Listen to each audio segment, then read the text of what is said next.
Otherwise, okay, so we are streaming, and just so you know, I'm letting a Todd in right now. All right, so I'll watch for more, but other than that, you're good to go, folks. Okay, thank you very much. Well, welcome to everybody. Thank you for joining us. It's been an awful long time that we've sat together, and I'm hoping that we can sort of restart the town and gown.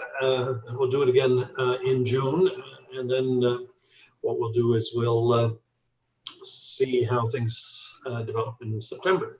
Who knows? Maybe we'll be even by then able to do it face to face, but that may be a bit optimistic. But we'll go from there. Anyway, welcome to all of you. I very much appreciate it.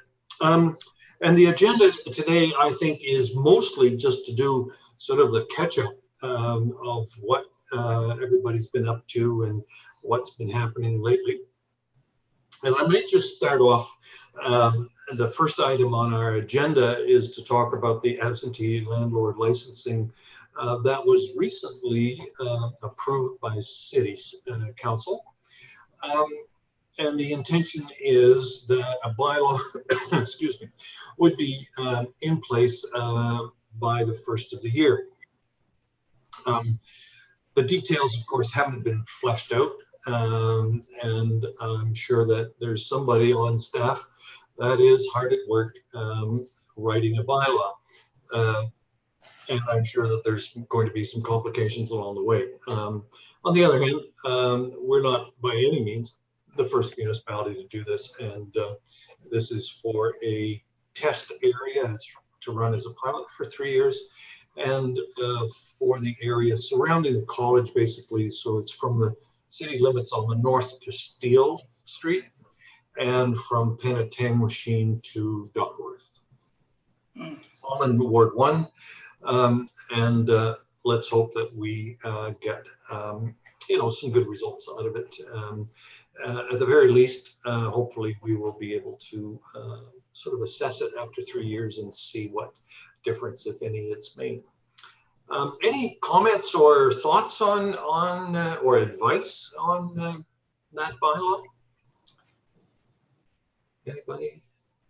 Questions? Well, okay, then that's just a bit of an information piece, and I'm sure that as time goes along, we may be seeing drafts of it as time goes along, and make some comments as we go. I suppose, sorry, Claire. I just one comment to say thank you to you for being relentless and addressing it and making sure that council was having a robust discussion. I know that wasn't easy, but it's something you've been talking about for a while. So thank you for making it something actionable.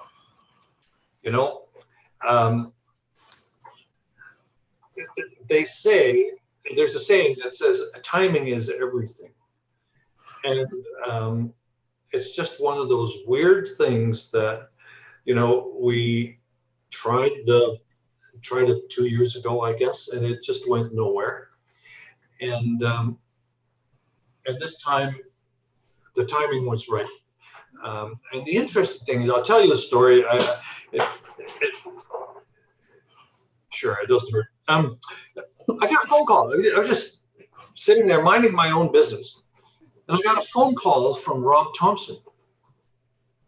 He's one of the councillors from Ward 6, or Ward 5 rather, and he says to me, he says, Claire, I went and visited somebody that I know in your ward, and we took his dog for a walk. And he says, Claire, it's this tale of two cities. It's a slum over there. I think he was on Dunsmore. I forget what street he was on, but somewhere around the college. And he says, what can we do about this? And I said, well, absentee landlord and licensing. And it was like, it just, all these pieces, I mean, it took a fair bit of work, but all those pieces fell into place, and here we are. So it's funny, you never expect to get something like that to happen, and all of a sudden, I'd been thinking about bringing it back, but you kind of don't want to do that unless there's a good sense that you're going to get it through, right? Otherwise, you know, I beat my head against the wall way too often, and I'm tired of it. Anyway, so let's see where it goes. I'm hoping for you know, a good bylaw and something that will be effective. All right. The next item on the agenda is Georgian College updates, and Brian, it's been quite a time for you guys this last while. Bring us up to date on how Georgian College is operating with COVID and all. Sure. And Todd, please feel free to jump in because a lot of this runs out of campus safety. But we've continued to operate primarily on a remote basis. We have a limited number of students on campus, just those that have to be on campus because of hands-on technical lab type of work. Otherwise, any other class is completely remotely delivered. So that certainly kept the number of students down on campus. We've also had the government has approved that our students, international students, are able to study remotely out of country. Normally that is not allowed. The government and the ministry require that students actually be in country to earn their diploma or degree, and otherwise it prevents them from being able to use it toward permanent residency status or a work permit. So the government has given exemptions on that during COVID, which has been very helpful to try and keep colleges and universities running, because as you know, domestic enrollment has declined drastically across the country, not just within the province. We're one of the hardest hit of them in terms of domestic number of students graduating from high school. Numbers are down. So that obviously impacts us significantly. And like most institutions, we're relying on international students to continue to operate. So that's certainly been helpful, having those options available to us. We are planning to continue through the summer. We're remote, and we have made the decision that we'll continue with a remote environment for the fall semester as well. The vaccine rollout is certainly moving much better now, and more people are getting vaccinated. However, there's still uncertainty. The government has extended, I believe it's another 3 weeks, the ban on flights from India and Pakistan, and most of our international students do come from the region of India. So that's an impact for us. So they'll continue to study remotely. And we will see changes happen as we come out of the pandemic. Like most institutions, everyone's looking at the lessons we've learned from being in a remote environment, where if you had have asked us 2, 3, 4 years ago, could you go completely remote? I don't think there's a single person would have said, yes, we can. But like businesses and everywhere else, suddenly you're thrust into it and you have to make it work. So we've been able to do that. It's been more reactive, but we're planning on how we move forward in the future, which will include kind of a high flex, or what we're going to call GC flex, which will give students in some programs the option of whether they want to be on campus in person or remote. So we'll leave that decision up to the students. They know their learning style the best. So we're going to respond to that. All our services continue to be remote. We will start slowly opening up the campus as the situation continues to evolve. But again, I mean, primarily we will continue remote for the fall semester as well. Todd, not sure if you want to talk about any of the safety pieces of what's been done with the ambassadors and other things for those coming on campus. Absolutely. So as Brian mentioned, we're running at a reduced capacity on campus. So what we've done is we've restricted access to the college based on certain access points only. And so at those locations, we do have screeners set up at each area.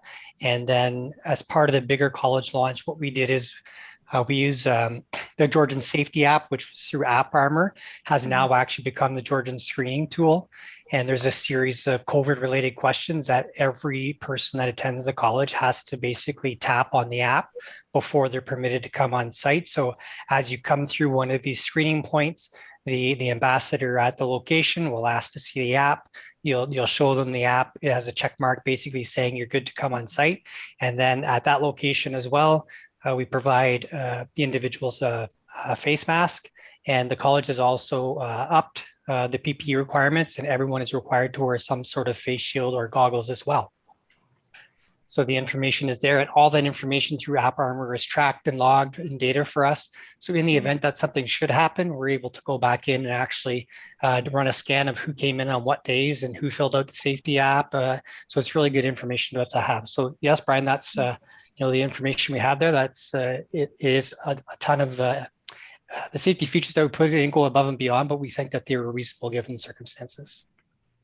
And as a college, we're required to, in order to have our students attend campus, we had to get on what's called the designated institution list through the federal government, which had a requirement to produce a very comprehensive plan and have it approved by public health, by our ministry, and then by the federal government.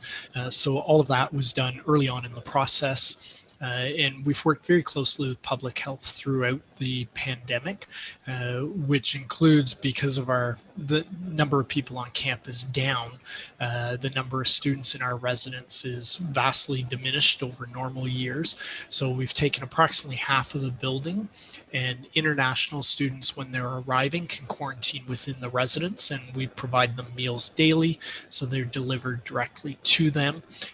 So they don't have to worry about trying to get groceries or anything else. And then we've also working closely with public health when we've had situations where we've had multiple students living in a house somewhere in the city, and there's COVID has happened, someone's tested positive. Public health will go in and take a look at the housing situation, whether they can properly isolate within the house, and if not, they contact us through campus safety, and then we've moved those students into the residence, into our quarantine suites, so that they can either recover or hopefully not get it if they hadn't tested positive yet, until public health gives us the okay they can move back. So it's been a real collaborative process with public health throughout this. I think that's about the update on COVID. It's certainly changed our lives, as it has, I'm sure, everyone else. Yeah, that's for sure. Any questions for Brian or Todd? Judy? Kudos and congrats and everything for managing through all of this, Brian, you and your team. I'm curious to know, and thank you for that update. I'm curious to know if you've had any a higher interaction or specific interaction with your student services for those who are here, particularly mental health services, or, anything that would indicate isolation or connection and bury, something along those lines that, how do you support your local student? Yeah, it certainly is interesting, because what we're finding is in some areas lower engagement from students with our services, because they're at the end of the day, after their classes of being on Zoom, Teams, WebEx, whatever the program is being used at the time, they're tired of the virtual piece, and so they don't then want to be connecting with some services virtually. So that's been the downside of it. However, where we have had some good engagement is we expanded our peer mentor program. So for our students in particular, those who are studying remotely from overseas, we've been pairing up our peer mentors with them. So there is that peer-to-peer connection to try and help with some of the isolation that some of the students may be feeling, as well as trying to do more sort of virtual group activities and drop-ins. And then in terms of mental health, we've put a lot into resources that students can access on their own time. we're particularly cognizant because a large number of our students may still be in India, and the time change makes it difficult to be connecting with them. There's a small window that's a reasonable time on either end for people to be working with them. So we've put a lot into trying to have virtual resources available for them that they can work through around stress and other factors they may be dealing with. Thank you. Any other questions or comments? I was wondering, Brian, what percentage of your international students are sort of living here in Ontario, and what percentage are somewhere overseas? Top of my head, I'm not sure, Claire. I'd have to go back and check some of our numbers for our enrollment, but we have roughly 43% of our students are international students, and a lot of those are still overseas. So, I mean, if I were making a guess at it, I'm going to say at least half of them are overseas.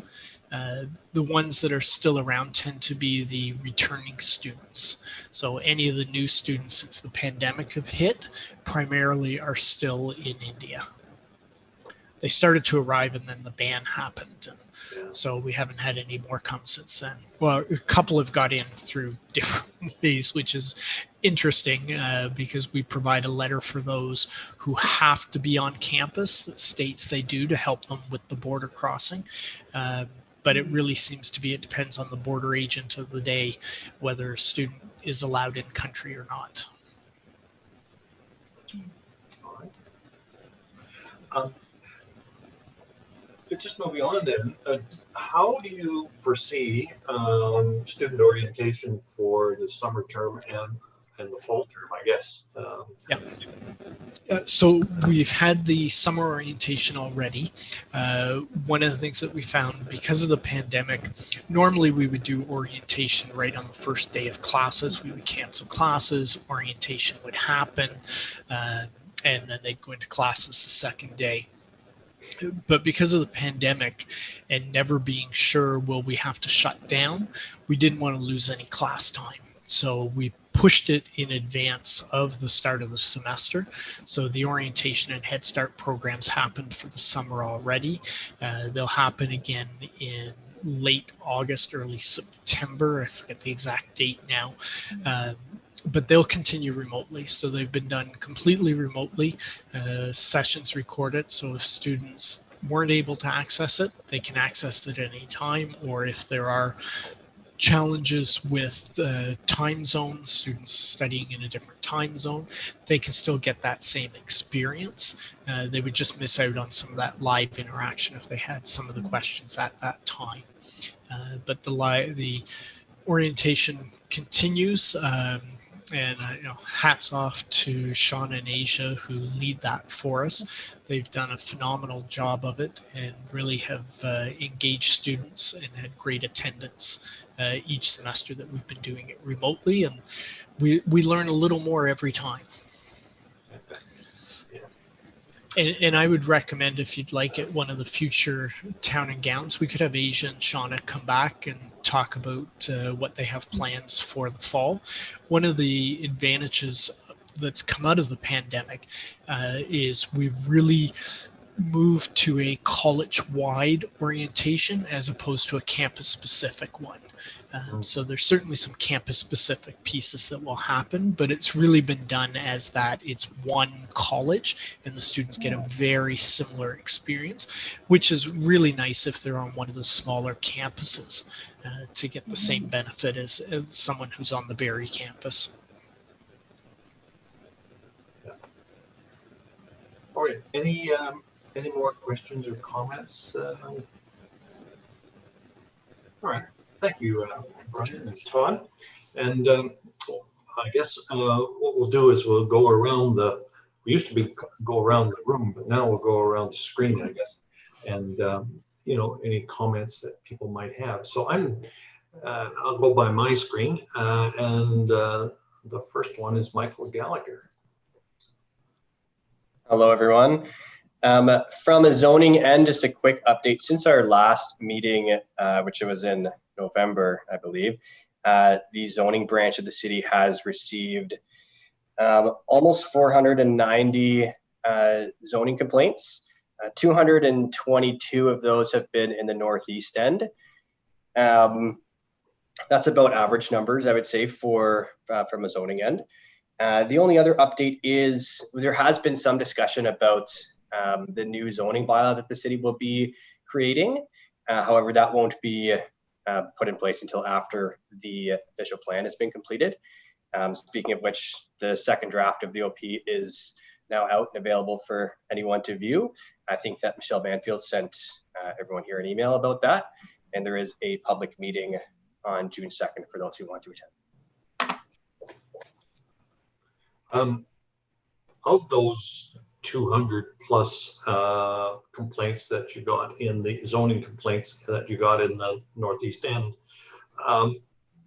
what's the most common complaint, or what's the most common couple of complaints about? To be honest, it depends on the time of year. I would say that probably the top 3 types of complaints that we get in the college area are relating to boarding, lodging, rooming houses, second suites, and parking of vehicles on landscaped areas of the front yard. Usually in the winter time, we see a bit more of an increase for the parking issues. But now that, and part of that is because you can't park on the road. Now that that is over, or you're allowed to park on the street now, those type of complaints often go down, although they are still quite frequent. And we get more of the interior issues or complaints for rooming houses or second suites. Okay. Any questions or comments for Michael?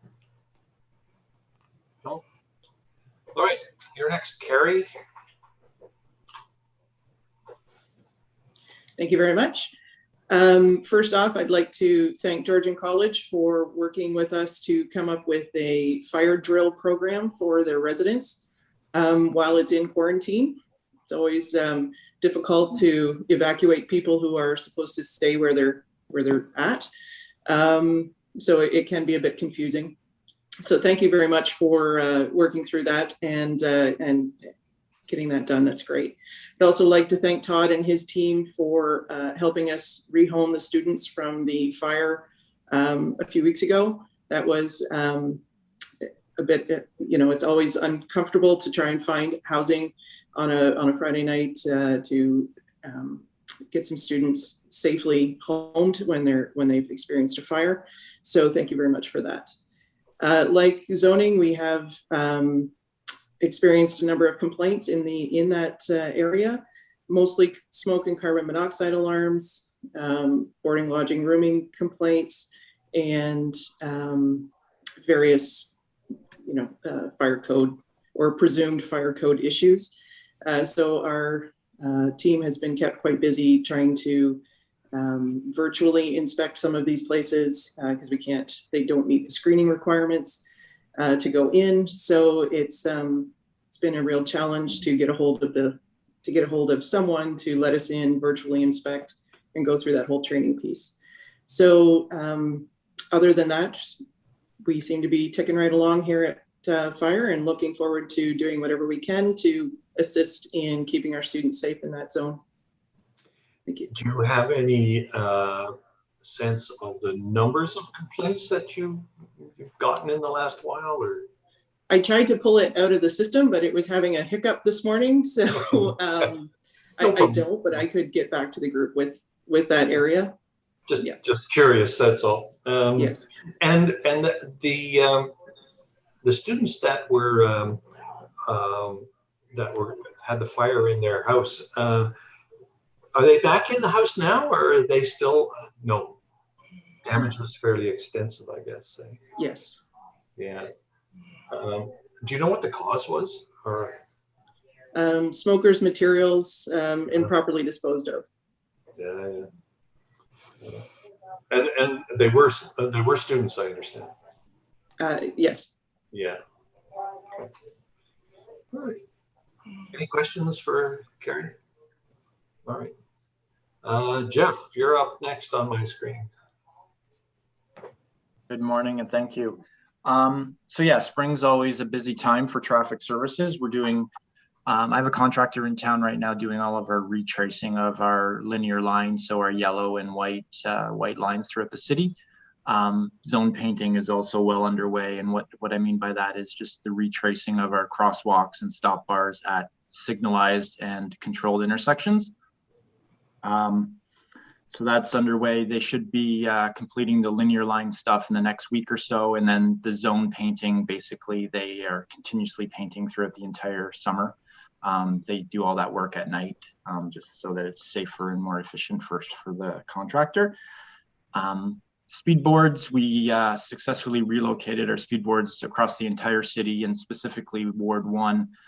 They were moved to Blake Street and Codrington Street. We got that one returned from getting repaired there a couple weeks ago. So that's back up and fully operational, which is great.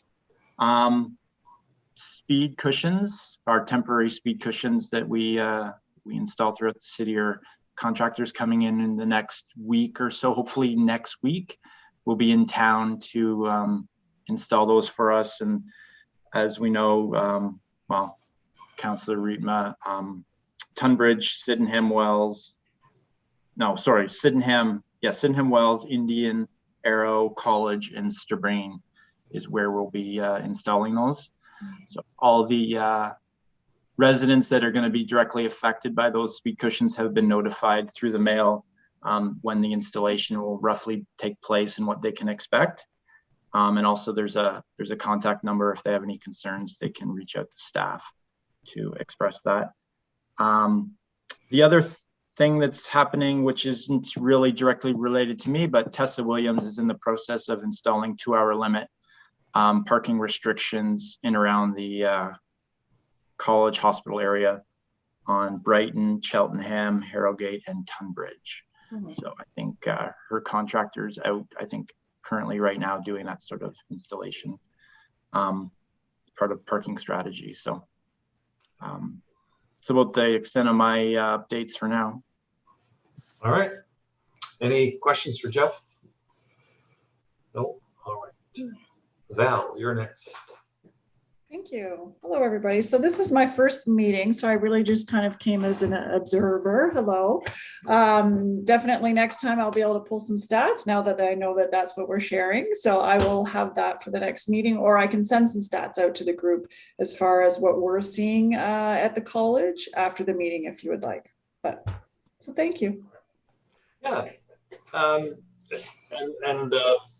You know, you're always very welcome at these meetings, and hopefully we don't have much use of you, but unfortunately we do. Anyway, no, you're very welcome, Val. Any questions for Val? No. Okay, Tammy. Good morning. I'm obviously filling in for Jason today, so I do have some information for you. To give you a very quick update, I've sort of separated our complaints into yard maintenance, property standards versus overall enforcement matters. I didn't know when your last meeting was, frankly. Jason didn't give me that information, so I couldn't go back that far, but I did go back to January. So between January and we'll call it the end of May, property standards matters, we've had 151. That's citywide. Yard maintenance, 410. When I look at our division for as Michael had indicated, the northeast end, so that would take in our Ward 1, Ward 2 enforcement, we've had 156 yard maintenance or property standards type complaints. And before anybody asks, majority of those are yard maintenance. So that'll be the debris on the front lawn. That'll be this time of year, obviously. With the rain and or nice weather, we've had a ton of dandelion complaints, and I'm really not sure how you get rid of those, frankly. If anyone has a perfect trick, you can let me know. But we've had majority of them be the yard maintenance complaints. Comparable time frame for 2020, just to give you a quick idea, we're only up 33 complaints total. citywide from same time frame year over year for property standards and yard maintenance, so not a big increase for them. Overall, enforcement matters. Obviously, we are still one of the lead agencies for COVID enforcement. So there has been a big increase in complaints year over year. If you're looking at totals in January to June 2020, we had just over 10,000 complaints come in because COVID started. When we separate our normal, I'll call it complaints that are received in our office, 2020, we ended up with same time frame, just over 3,600, almost 3,700. 2021, not related to COVID matters, we're sitting at about just over 3,800. So up about 176 calls for the time frame, exact same time frame, January to June. So we basically go up every year. And those calls can be anything from parking to animal control to waterfronts to you name it, any regulation we enforce.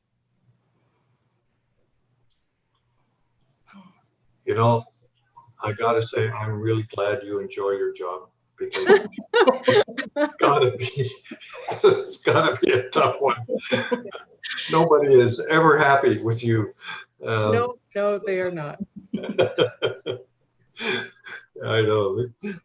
Anyway, yeah, and I mean, it's crazy, right? 10,000 complaints coming into your shop, just you know, dealing with COVID particularly. It's just astounding. Yeah, even without COVID, I'm sure Jason's mentioned over the years that annually we're running just about 70,000 files that we deal with for everything, for all enforcement matters. On an annual basis, there's about 70,000 matters that come through. So people aren't happy when we do it, and they're not happy when we don't do it. So either way, we don't make them happy. I know. Oh well, you know, and wouldn't it be nice if we didn't have to do any enforcement at all? That everybody just complied all the time. Well, I still have a few years left before retirement, so I'd like to keep it that way for now. That's true. Yes, you have a vested interest. There's no doubt. Any comments, questions for Tammy? No. All right. Judy, did you have anything you wanted to say about the library, or? That we want people back in the library ASAP. We would love that. There's no life here. It's so we miss the public.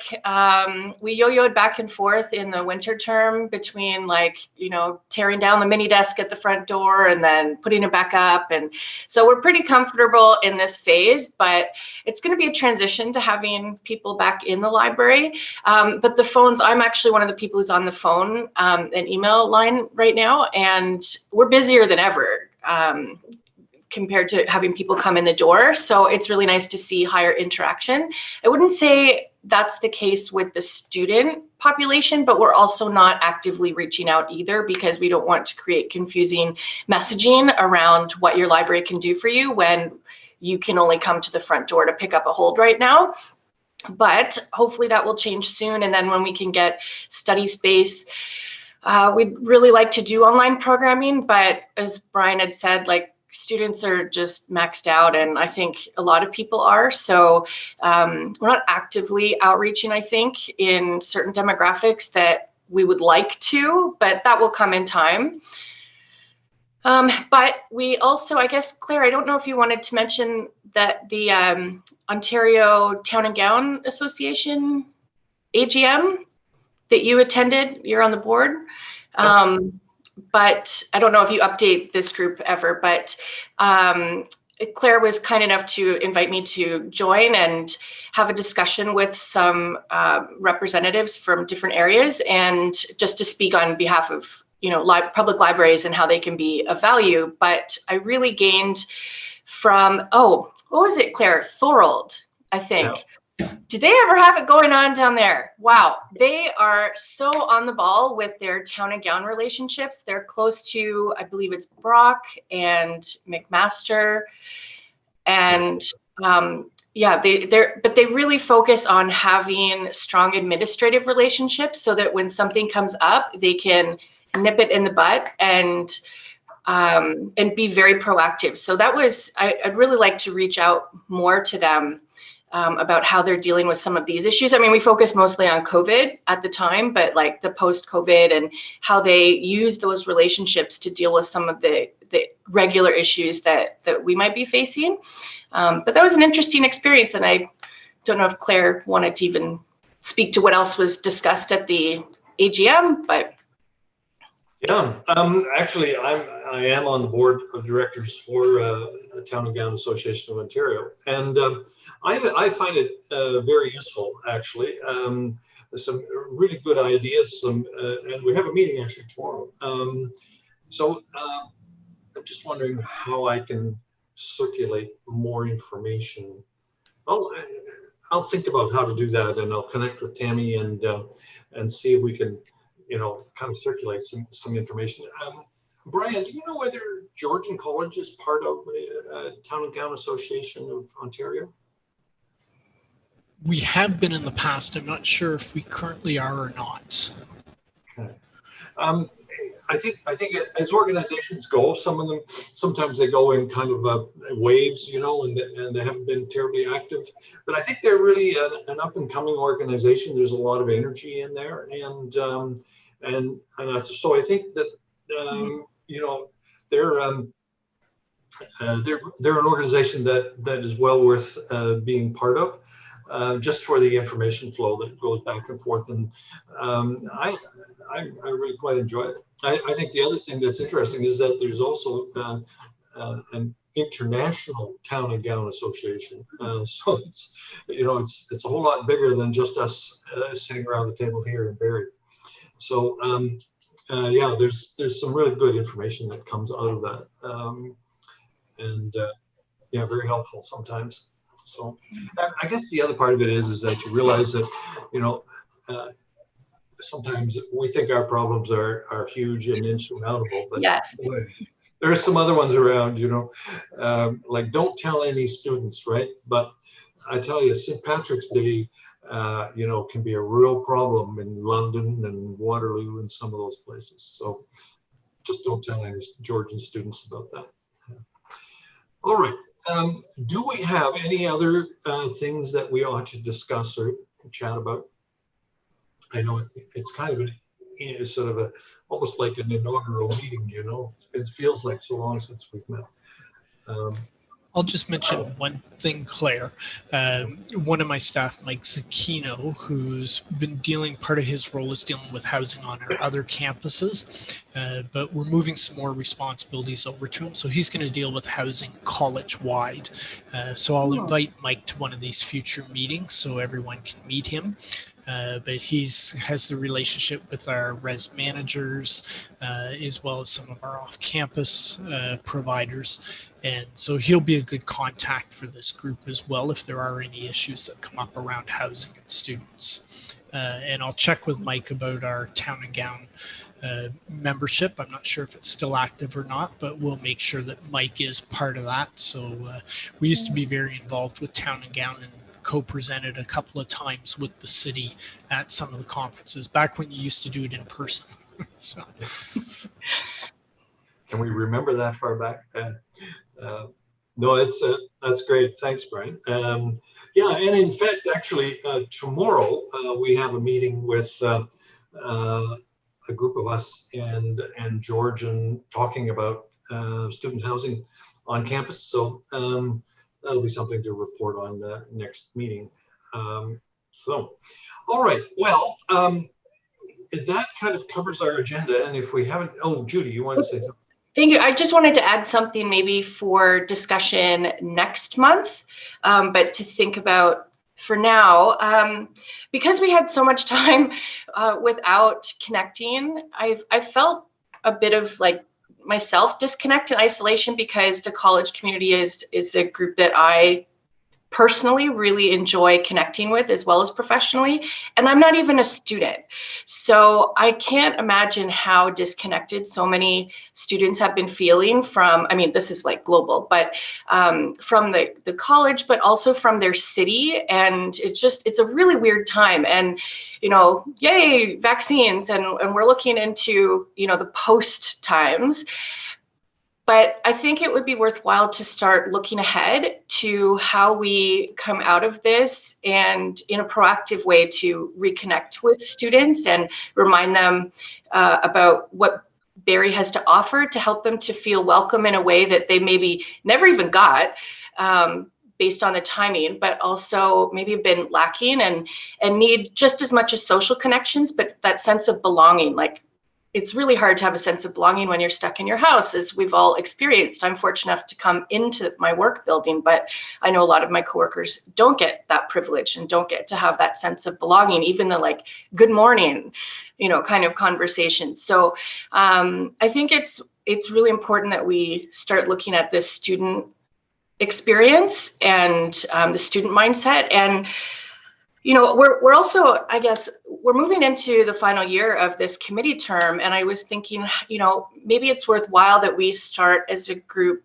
thinking about how to, move forward and evolve the committee into something that will be modern in a few years and might better represent the stakeholders that we might identify, and, really look at what is the purpose of a town and gown, how does that work in our city?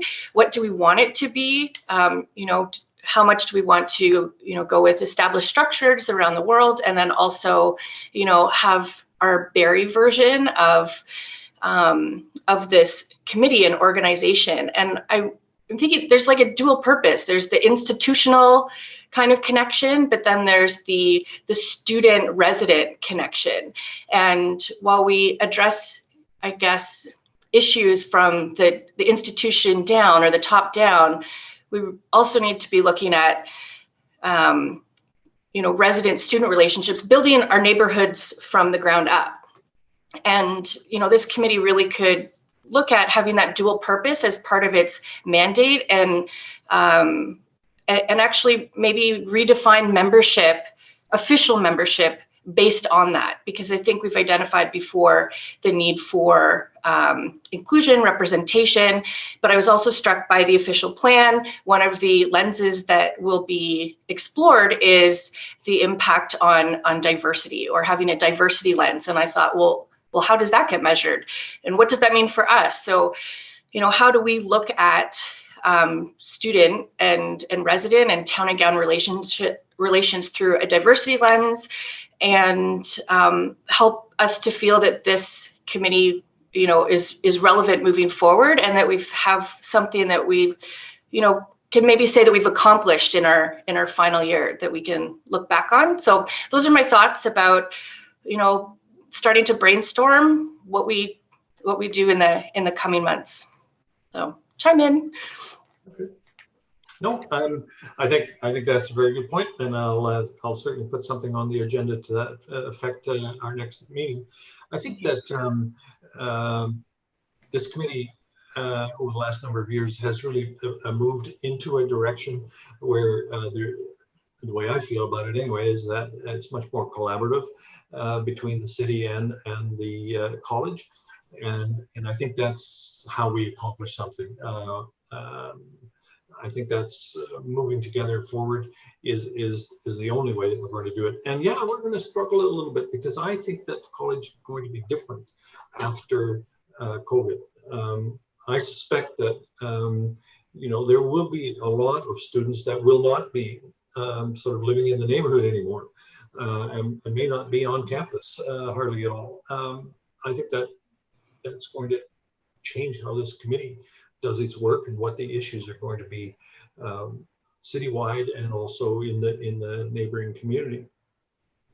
I know and I think it's been a weird experience for students as well, and I think that's something that really we maybe need to think about, because I have a grandson started Wilfrid Laurier.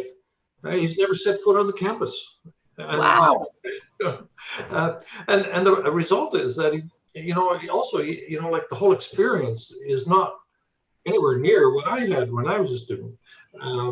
So yeah, so he's going to move on to campus next year, and I think that will help him a lot. But it still will be very different than what we experienced, I'm sure. So, all right, any further wrap-up comments from anybody? Well, thank you very much for coming out and or staying in, I guess. We'll wrap it up. We'll see you in a month's time, for sure. Okay. Thanks for joining us. Bye, everyone. Have a great day. Thanks. Bye, Everyone. everyone. Thank you.